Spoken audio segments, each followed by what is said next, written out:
Hi, everyone. My name is Taal Hasak-Lowy, and I am the Executive Director of Friends of the Children Chicago.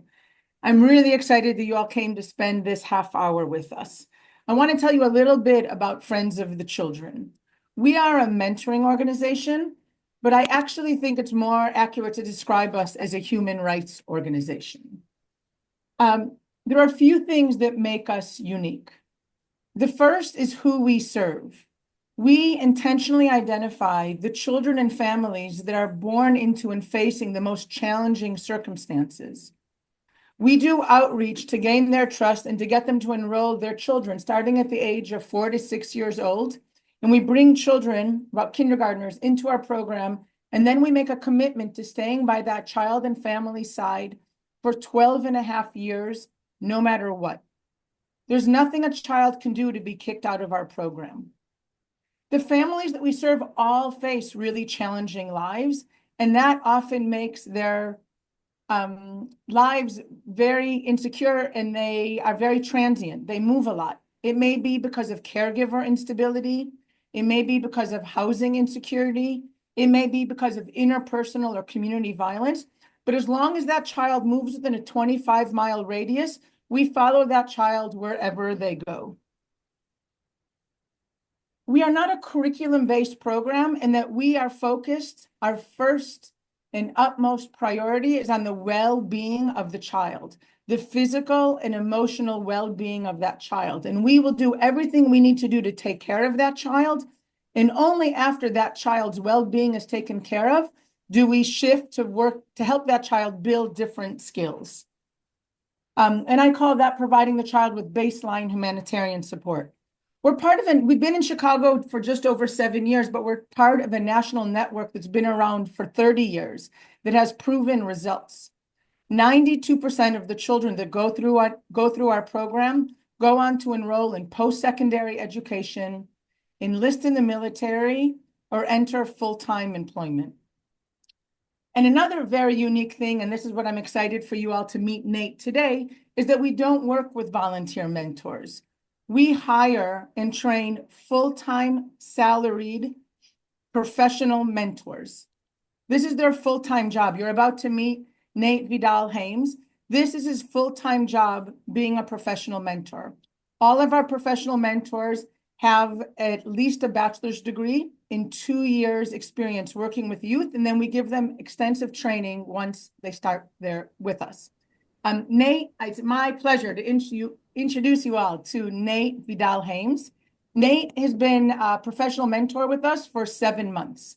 And what I'd like to do is have him share a little bit about his experience. But before we do that, Nate, can you tell us a little bit about who you are and what you like about being a professional mentor? Yeah. Hi, everybody. As Taal said, I became a professional mentor about 7 months ago.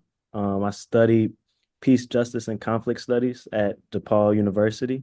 And my experience before coming here to Friends mainly revolved around sound recording technology and music production. I mastered those skills working at different studios around the city for over 4 years.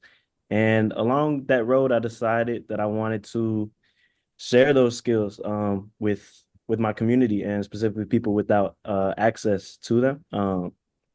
And I helped found the art center on the South Side, 47th and Cottage Grove, called Fortune House. And there is where I created and led workshops centered around exposing kids and young adults to one, professionals in the creative industry, but also just music production, education, and sound recording.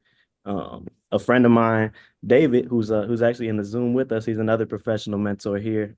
He saw the work that I was doing, and he saw my intention, and suggested Friends to me, show me the work, and now I'm here. Yeah, and I love it.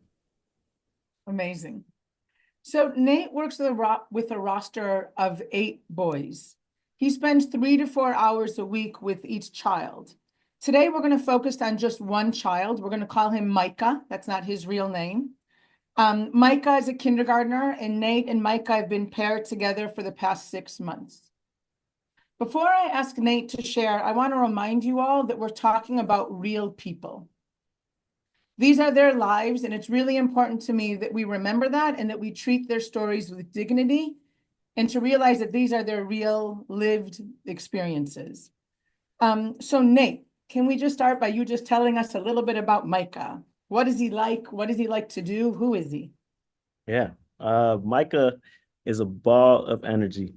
He's a jokester. He's got jokes for days, and he's probably one of the most curious kids I know.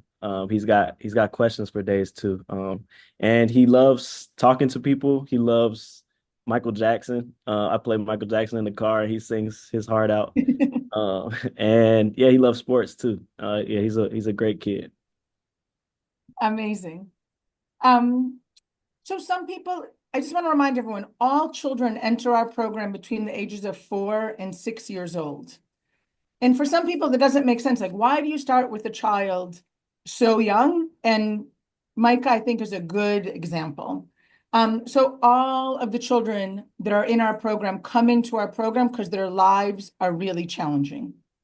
And Micah is no exception. Can you tell us a little bit about Micah's home life and what's going on there? Yeah. So Michael's father was shot and killed about a year and a half ago. Since then, understandably, his mom has been struggling to figure out how to take care of Micah and his two sisters. She's usually always working, and their housing has been pretty inconsistent. They're currently staying with their grandmother, and their grandma's home is constantly filled with people. And that's something that Micah struggles with, and just wanting, the attention that every kid wants. And yeah, it's been a difficult transition for Micah. One, just grappling with the death of his father, but two, also like seeing his mom struggle and having this inconsistent housing. Thanks for sharing that. Um, so as I said, the first thing and the most important thing that we do is that our mentors do is they keep track about how is the child's well-being? How are they doing emotionally, physically? And we're in touch with the parent and caregiver, and we're also in touch with the teachers to know what's going on. And so Nate, you have a relationship with Micah's teacher, and there was a day that she came to you to told you that he's a pain in the class. He wasn't paying attention and she was sort of at wit's end. Can you tell us a little bit about what she told you and then what you did with him afterwards? Yeah, so I was picking up Micah from school one day, as Taal said, and his teacher came to me and just told me about how consistently it's been an issue that at the end of the day, Micah's just not listening, and it's been a constant struggle for her.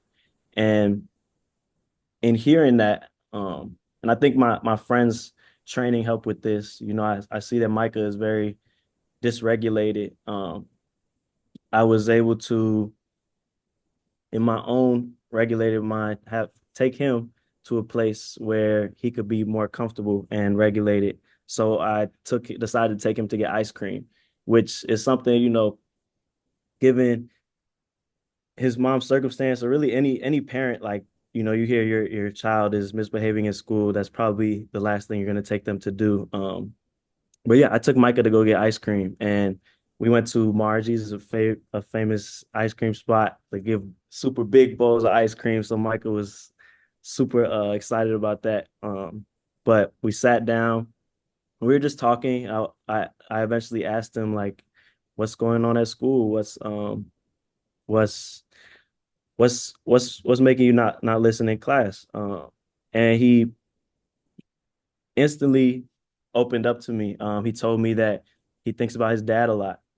Um, and then he asked me a question. Like I said, Micah asked a lot of questions, but he asked me if I've ever lost somebody. And Micah is 6 years old. So this question, and his even just the ability to come up with this question and ask it was very profound to me. But in him opening the door for that conversation, I was able to talk with him about grief. I told him about my grandparents who had recently passed away. Told him how it's a process, and it's not something that turns off, but it is something that with the support of like his family and even me, he can work on getting through it. And in even having that first initial conversation, I was very grateful because it meant that Micah was comfortable enough with me to open up to me. He obviously hadn't spoken this to his teacher, so it meant a lot, and it also just opened the door to us having those conversations regularly. Um, I remember another outing pretty soon after that. We took our scooters. He loves riding scooters through the Japanese gardens on the south side. And while we were sitting at the gardens, he just started asking me, what happens when you're angry, or what makes you angry, or what do you do when you're sad? How do you deal with these things? And this again, I gotta reiterate, this is a 6-year-old, because it's so profound to me that he's able to ask me these things. And I share with him honestly and ask him the same questions, and also show him the support in his life, and that that can help him through these emotions and help him through navigating these things. Yeah, yeah, Great, thank you. And so, right, so Micah in his young life, his father was shot and killed. Mom is really struggling. They're living with grandma, and there's a lot of people living in that household. And mom loves him a lot, but there's a lot of chaos in that world. And it builds up as a lot of anger and frustration in Micah's life. And Nate is helping him to tell him, I see you. I see the pain that you're going through, and I'm going to help you process through your feelings. Nate, you alluded to a little bit, but can you just describe a little bit of the training and support you get at Friends of the Children so that you know what to do if a kid comes out to you and is like misbehaving? yeah. That's one of the things I definitely commend friends on. Coming into the job, I felt that I wanted more training, and they gave me that. So for like 2 months intensively, I got training in how to, one, understand the families that we serve, and two, also how to interact and speak with these kids so that they'll listen, but also so that um, they'll open up to you. Like I mentioned at the beginning of the last question, one of the main things that we talk about is like brain dysregulation versus regulation. So like obviously all of these things of stress and trauma that Micah's dealing with that he probably doesn't even know that he is, can create a a mind frame for him that's dysregulated and causes him to do things like act out in class. And we learned that in order to accomplish the things that we want to with our youth, it's important to learn how to first and foremost get them into that regulated state. Oh, And calm brain state. Mm-hmm. yeah, exactly. So my my way of doing that was the ice cream, and it looks different for every kid that I see, just based on what I know they like and love. But that training helped immensely in one, just in dealing with um and navigating the issues that the families we serve have, but also even in my own life. It's been great. And so Nate is not a therapist, but the work that professional mentors do is therapeutic. Just the way in which a nurturing, calm parent is for any child. And Micah has a wonderful mom, but she's dealing with a lot of stressors herself. Now, Nate's job as a professional mentor is to focus on Micah. We have on staff 2 family and community engagement specialists whose job it is to create partnerships with other organizations in the community and to build strong, trusting relationships with parents and caregivers so that we can connect them to other resources. And so we call our family and community engagement specialist FACES. And our faces have worked with Micah and his family. Can you say a little bit about the support that our faces have provided and connected them to? Yeah.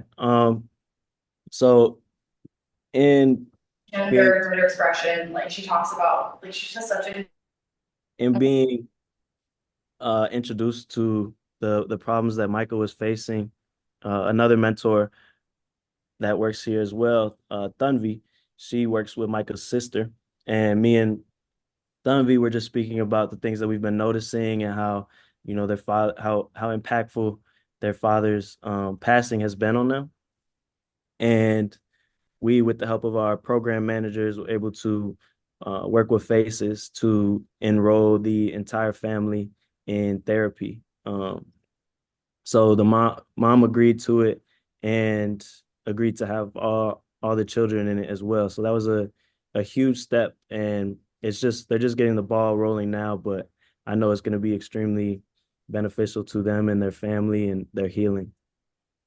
So we created a partnership thanks to Cook County Mental Health. We have a partnership where we have therapists that come on site into our clubhouse. That's what we call our office space, where the families feel safe and secure, where they can access therapy. And we have Micah and his family now getting formal therapy in addition to getting the love and support from Nate.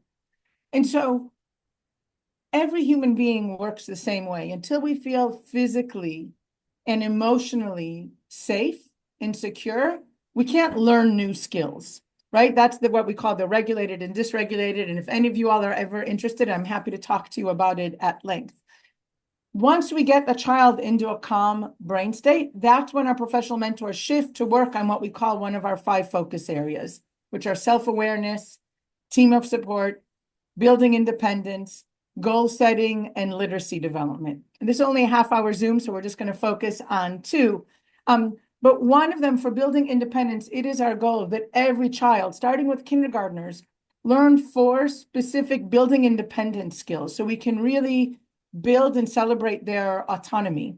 The building independence skills can be identified by the child themselves. Perhaps they want to learn how to tie their shoes themselves, or they're identified in partnership with a parent or caregiver who may say, I need Johnny to learn this type of information. Can you help him? Or how to get dressed by himself.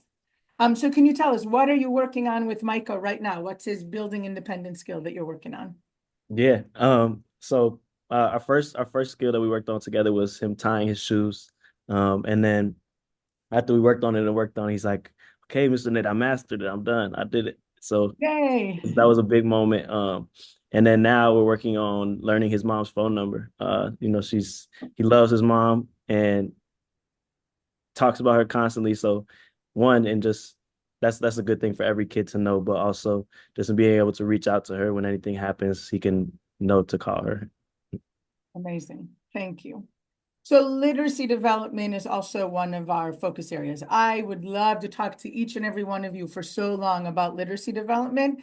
In fact, in the follow-up email that I'm going to send you a short video about literacy development. I think it's really important that everyone understand that we're failing Chicago's children for the most part and not teaching them how to read. But Micah loves reading, but we really work hard to create a culture of literacy in the organization. Can you tell me a little bit about what does that look like in Micah's life, and how are we working on literacy development with him? Yeah. So first and foremost, he's a great reader. He's actually doing really well, and those things seem to click along with the right in time when his social emotional awareness heightened. He started becoming more interested in reading as well. So we've been working on his reading with our education specialist, Miss King, as well as just me and him one-on-one. And that looks different. I love to take what the kids are interested in and mold it into literacy development so it feels natural and fun for them. One of the things that we did here at the clubhouse, which is our space, Micah loves Spider-Man. So I got a Spider-Man web shooter. It shoots like sticky little darts. And then I covered the whiteboard in letters and words. So then when I would say a word or I say a letter, and he could shoot the web shooter at the letter that I was saying, so showing that he was comprehending, he was reading, and just fun things like that. I read another book with him that the other professional mentor David suggested, called No David, and this book specifically, this one was about um, a child acting up in class. So in reading that with him, I was able to uh, talk about behavior in school, but also work on his literacy development. And it was something that he related to. And yeah, it's been a great time learning and helping him learn to read. Katie, can I ask you just really quickly to pull up a picture of Nate and Micah together so everyone can see that Micah's a real kid, and I love this photo. Nate, can you tell us where you are here with him? We are at another ice cream shop. Micah loves ice cream. So this one we went to La Michoacana in Pilsen. And he tried the ice cream that they had there. You can see a little bit on his lip right there. But yeah, he had a great time that day. We went with other mentors, including his sister's mentor, Miss Thunvey, who he has a great relationship with. That's one of his team of support members. And yeah, it was a great time in the summer, a great summer day. Thank you. You can stop the share. Thank you. I promised you all that this is only a half-hour Zoom call, so I just want to leave a few minutes for questions. Feel free to put it in the chat or just raise your hand.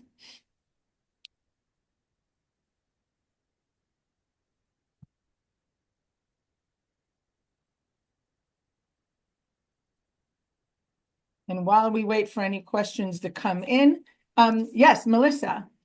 Nice to So, meet you. hi. So how many kids are assigned to each mentor on average? I know you mentioned you have 8 boys, right? You do, Nate. Is that about normal? Yeah. Yeah. So all of our professional mentors are assigned 8 children, and they spend 3 to 4 hours a week with each child. And it's that consistency, week in, week out, that we show up for the kids, that we can be involved in every facet of their lives.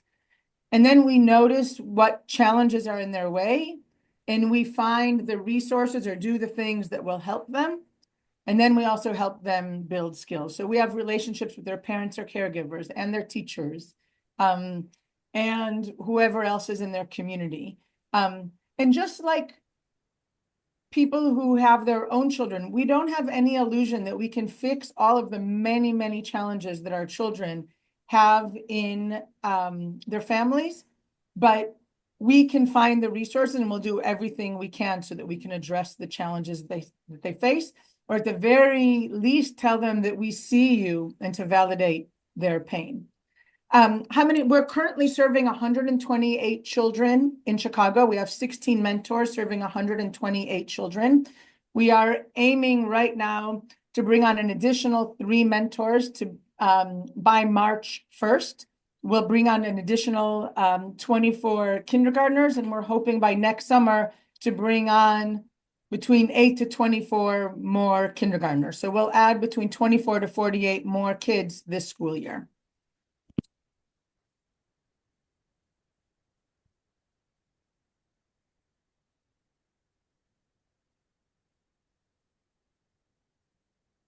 So what I want to tell you, so there's a research institute. Oh, where did I? Hold on. You'll excuse me. Okay, I lost my paper. That there's a place called the Search Institute, and they have a quote that says, after decades of forming hypotheses, conducting surveys, crafting and rewriting definition, analyzing data, and writing journal articles, Search Institute's researchers and practitioners have arrived at a surprisingly simple conclusion. Nothing has more impact in the life of a child than positive relationships. That's what Nate provides to Micah. That's what our 16 mentors provide to our professional mentors. It's non-judgment, endless, consistent, no matter what support for our children. I want to thank you all so very much for taking this half hour to be with us. My hope is that you'll be intrigued and want to continue engaging with us. I'll send you a follow-up email today to let you know other ways to get involved. And I want to thank Nate on behalf of everyone and wish you all a wonderful afternoon. Thank you very much. Bye-bye.